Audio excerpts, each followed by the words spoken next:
There's also a promise to boost cyber support and send some non-lethal equipment. But there are no new sanctions in the offing and no weapons, things Ukraine has asked for. Why not? Let's find out. Joining me now is the Minister of National Defense, Anita Anand. Minister, good to have you on the program. The Ukrainians want lethal weapons. Canada this week did not send lethal weapons. Can you tell Canadians what the rationale is for not sending weapons to a country that needs them and is worried about an invasion? Well, I'll begin by reiterating that the announcement on Wednesday was one to extend and expand Operation Unifier, under which we have trained over 30,000 Ukrainian soldiers. And our training in Ukraine has been universally recognized as important, especially among our NATO allies, to the stability and security in Ukraine. So in terms of further aid, we put on the table non-lethal weapons this week. We put on the table $120 million for economic stability the week before, and we will continue to raise all options when I am meeting with Minister Rationale in the coming days. Okay, but again, I'm trying to ask what's the rationale? The UK had a rationale, they sent lethal weapons. The United States does. The Ukrainians have asked for this. I understand the training mission in western Ukraine is becoming more robust, but even retired Major General Dave Fraser called this minimal. The threat is, as you know, in the east. So can you explain to Canadians the rationale for Canada saying we support Ukraine, but not with weapons? What is the rationale? The rationale is that there are various types of support that Canada as a country can offer, and our greatest contribution at the current time is in the area of human resources, and in particular the training mission that I have outlined and that has been very successful in terms of training Ukrainian soldiers.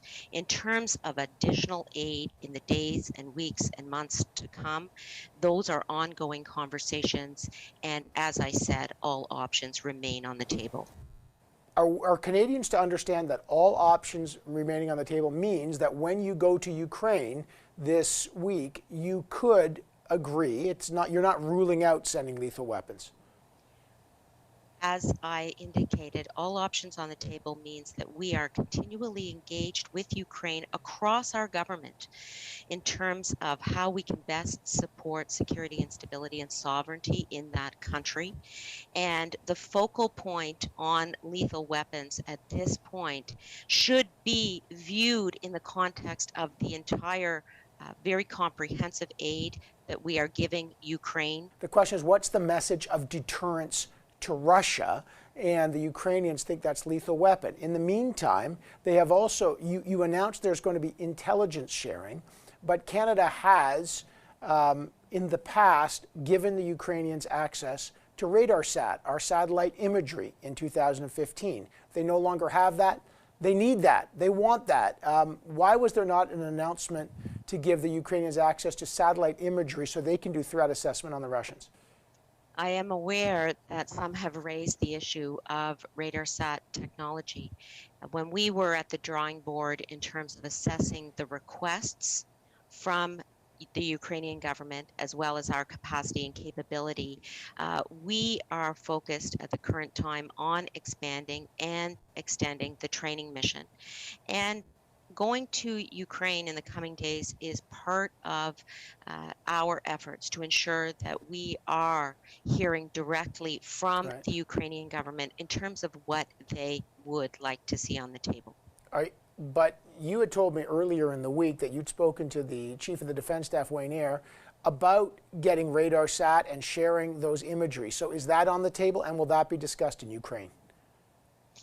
Well, I think out of an abundance of caution, and given the sensitivity of these discussions, I should have the conversations with my counterpart and with our government, and then return to further engage with you, Evan.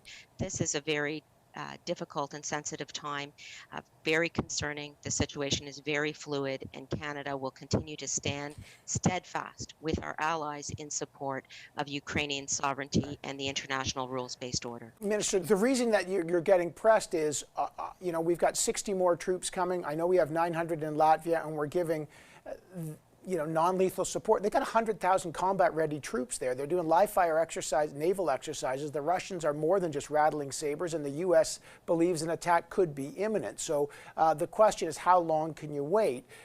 If Canada is serious about trying to de-escalate the situation, why did the foreign minister not take up the Russians' offer to try to negotiate with the counterpart and try to de-escalate? And have you spoken to I know you're going to Ukraine, but have you spoken to the Russians at all? And will you be speaking to the Russians about this? My role as Minister of National Defense is to ensure that we have our CAF members in place under operations that have been approved by our government. And indeed, that is exactly what I'm going to Ukraine to support Operation Unifier, as well as Latvia to support Operation Reassurance. As I said, this situation is extremely fluid, and I am engaged every single day with my colleagues across the world.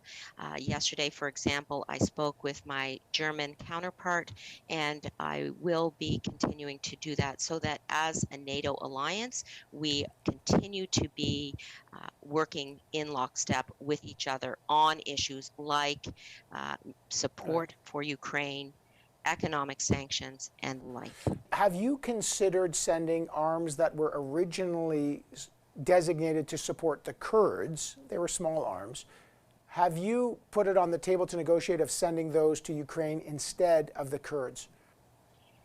The mission that we approved on Wednesday to provide to Ukraine relates to Operation Unifier. Up to 400 troops can be deployed now, and 60 will be leaving in the coming days. Non-lethal aid as well has been approved and will be flowing to Ukraine in terms of military hospitals, communications equipment, equipment to deal with explosive devices, surveillance equipment. All of that will be very useful for the Ukrainian army. And in terms of other forms of aid, including the types you mentioned, that remains on the table, and we will continue to consider all options going forward. This is the reason that I am traveling to Ukraine to lay out our support for Ukraine and to ensure that they know that we remain steadfast in our support in this time of unwarranted Russian aggression at their borders. All right, I got to leave it there. And National Defense Minister Anita Anand, thank you so much for joining us. Thank you, Evan. Take care.